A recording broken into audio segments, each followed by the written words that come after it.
৭১ জন যাত্রী নিয়ে যখন আকাশে উড়ল বিমানটি তখন কেউ কল্পনাও করেনি মাত্র কয়েক মিনিট পর মুখোমুখি হতে চলেছে সবাই। কক্সবাজার থেকে ঢাকার উদ্দেশ্যে উড্ডয়ন করে বিমান বাংলাদেশ এয়ারলাইন্সের BG436 ফ্লাইটটি। আর উড্ডয়নের পরপরই ঘটে ভয়ঙ্কর ঘটনা।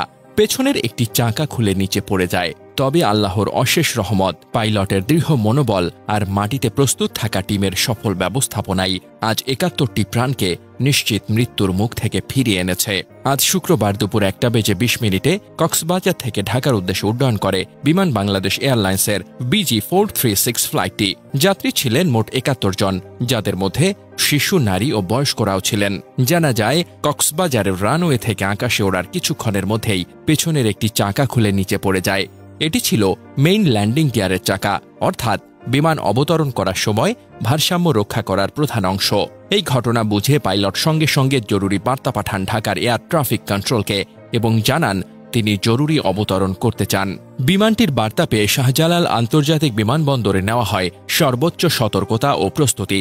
রানওয়ের পাশে প্রস্তুত রাখা হয় ফায়ার সার্ভিস ও অ্যাম্বুলেন্স। ইঞ্জিনিয়ারিং টিম প্রস্তুত হয়ে যায় সম্ভাব্য দুর্ঘটনা মোকাবেলার জন্য। বিমানবন্দরের ভেতর ও বাইরে ছড়িয়ে পড়ে উদ্বেগ। সেই ভয়ঙ্কর মুহূর্তে যা হলো তা সত্যি বিশ্বাসযোগ্য নয়। পাইলট কেবল একটি মেইন ল্যান্ডিং গিয়ার দিয়েই পুরো বিমানটিকে ভারসাম্য রেখে সফলভাবে অবতরণ করান।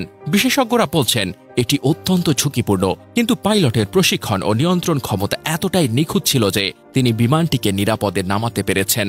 বিমান বিশেষজ্ঞদের মতে -8400 মডেল বিমানে দুটি মেইন ল্যান্ডিং গিয়ার থাকে। একটিতে সমস্যা হলেও দক্ষ পাইলট ভারসাম্য বজায় রেখে জরুরি অবতরণ করতে পারেন, কিন্তু এটা অত্যন্ত ঝুঁকিপূর্ণ এবং স্পেশাল স্কিলের কাজ। তাদের মতে এক চাকা না থাকলে বিমানের ভারসাম্য ভেঙে পড়ার প্রবল সম্ভাবনা থাকে, বিশেষ করে রানওয়ে স্পর্শ করার মুহূর্তে। বিমানে থাকা যাত্রীদের ভাষায়, আমরা কেউ জানতাম না আসলে কি হচ্ছে, শুধু জানি পাইলট বারবার ঘোষণা দিচ্ছেন সবাই নিরাপদে বসে থাকুন। অনেকে তখনই দোয়া পড়া শুরু করেন, কেউ বা চিৎকার করে কাঁদতে শুরু করেন। একজন যাত্রী বলছিলেন, বিমানটা যখন ঢাকায় নামল মনে হচ্ছিল নতুন জীবন পেলাম। আল্লাহর কাছে লাখ লাখ শুকরিয়া যে আজ আমরা সবাই বেঁচে ফিরেছি। বিমান কর্তৃপক্ষ বলছে উড্ডয়নের পরই এক চাকা পড়ে যায়। এখন ইঞ্জিনিয়ারিং টিম বিষয়টি খতিয়ে দেখছে। এখন প্রশ্ন হল, নিয়মিত মেইনটেন্যান্স কি ঠিকভাবে হচ্ছিল?